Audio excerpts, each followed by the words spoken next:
نحمده ونصلي على رسوله الكريم أما بعد فأعوذ بالله من الشيطان الرجيم بسم الله الرحمن الرحيم إنك لعلى خلق عظيم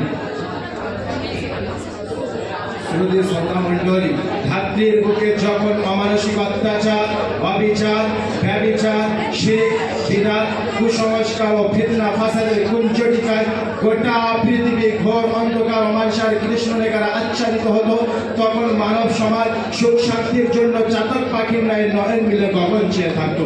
তখন গগন হতে বসুন্ধরায় শান্তির পেয়ালা নিয়ে খোদার প্রেরিত দূত শুভাগমন করবেন ও আমাদের অনন্ত সুধা পান করিয়ে সর্বপ্রকার তৃষ্ণা নিবারণ করবেন।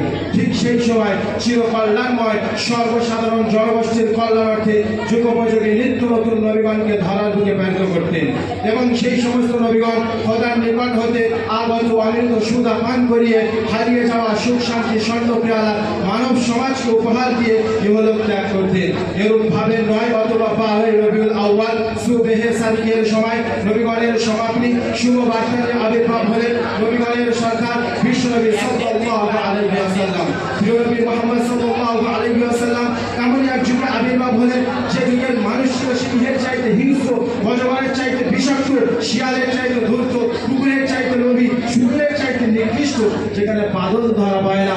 মানুষ বলে মনে করতো না, নারী জাতির ছিল না কোনো মর্যাদা। ফুলের ন্যায় ফুটফুটে নয়নের মণি কলিজার টুকরাকে জীবিত দাপন করতো গোলের অন্ধকার গর্ভে।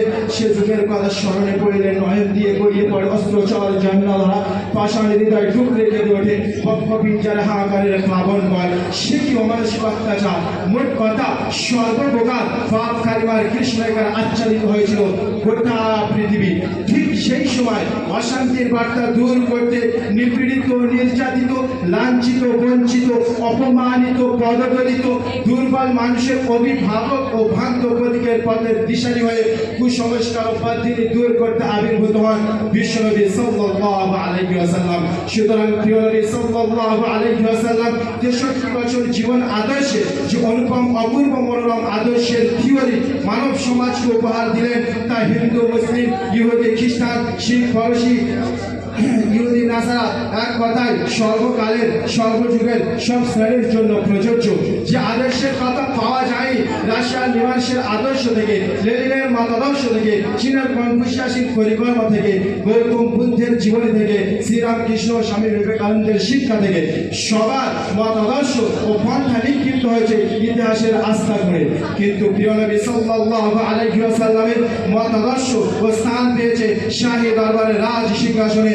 মানব সমাজ মুক্ত গতির ন্যায় কেন্দ্রাকে হৃদয়ের গভীর স্তরে সাজের আকাশের সুখ তারার ন্যায় জল করে দিশা দেয় মানব সম্প্রদায়কে। তাই আসুন সেই অপূর্ব আদর্শের দিকে দৃষ্টি নিক্ষেপ করি। প্রিয় শ্রোতা, প্রিয় নবী সাল্লাল্লাহু আলাইহি ওয়াসাল্লামের আদর্শ সংক্রান্ত স্রষ্টা কোরআন আছে বর্ণনা করেন, ইন্নাকা লাআলা খুলুকিন আযীম। Surely your ideal is the best, অর্থাৎ নিশ্চয়ই আপনার আদর্শ সর্বশ্রেষ্ঠ, যার নিদর্শন পরিস্ফুট হয় শৈশবকালে, দুর্মতার দুর্পানকালে। এভাবে পৃথিবী হতে অশান্তির বার্তা বন্ধ করে শান্তির ঝর্ণা প্রবাহিত করেছিলেন। পাথরের ন্যায় পাষাণ হৃদয় প্রেম প্রীতি ভালোবাসায় ভরে দিয়েছিলেন। অগ্রের পরিবর্তে জ্ঞান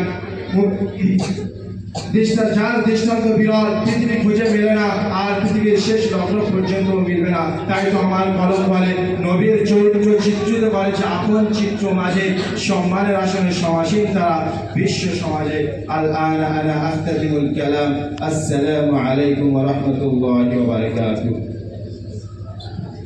আব্দুল মাজিদ।